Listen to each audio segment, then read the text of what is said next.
Okay, this is the last of the lectures for chapters 7 through 9. This is the fifth one out there.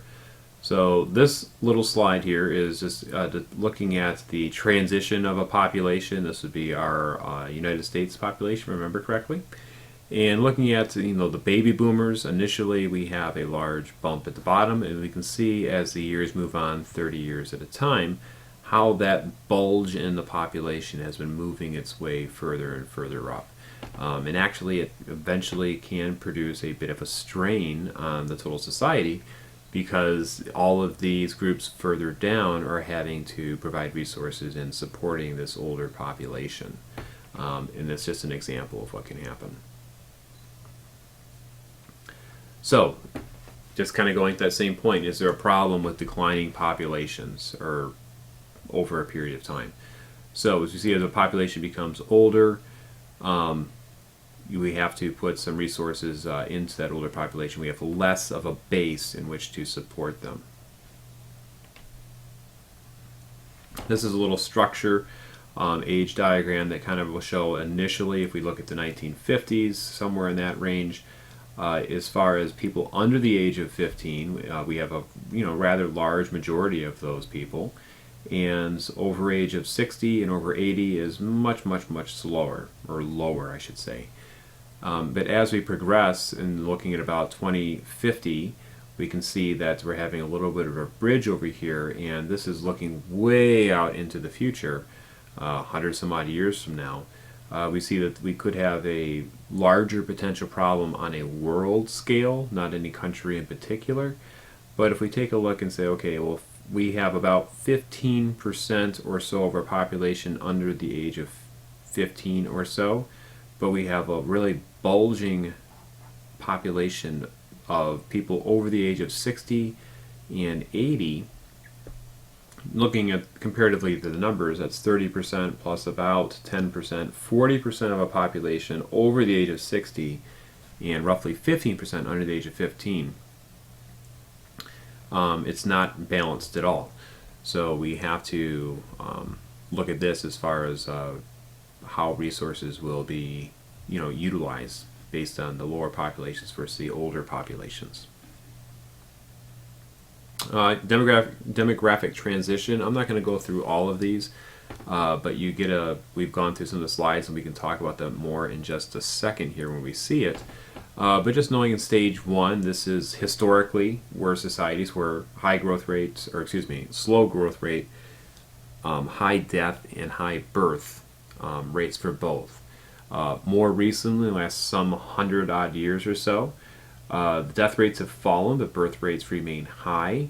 As you transition into this third phase, it's not much difference. The only difference between phase 2 and phase 3 is that the birth rates are starting to come down as the economy improves.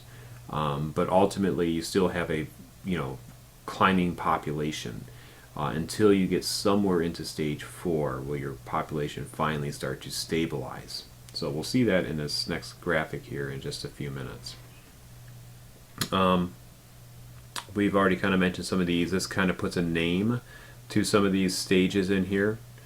So we'll see those here in just a second. So this is that demographic transition model that we looked at with some of your reports that you guys were putting together. And as you can see in the beginning portions here, you have, or in stage 1, you have a very low population growth. Because the birth rate and death rate are both kind of intermixed and they're tied together. Once you get into the transitional stage, stage 2, you can see that the population growth really hasn't changed a whole lot. It's still fairly high, but the death rate has gone down, and because the death rate has gone down, the population growth starts to go up.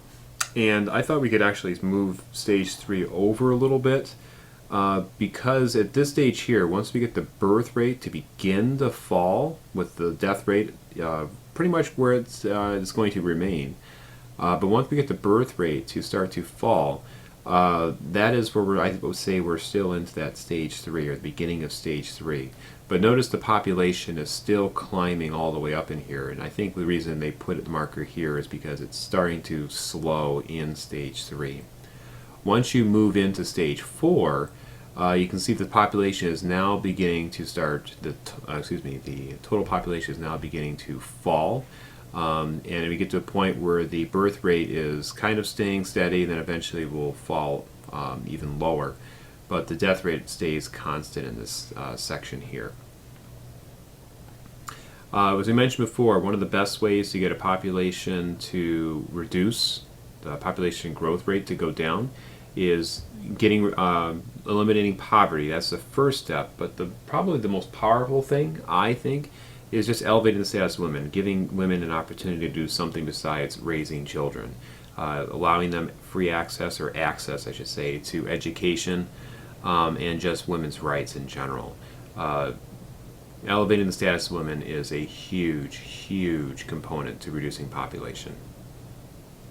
And the last one, I won't spend a lot of time here, just talking about human population, some of the things that we have done that have put us to where we are today.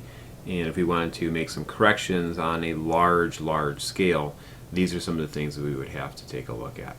So that's it. That's the end of lecture number 5.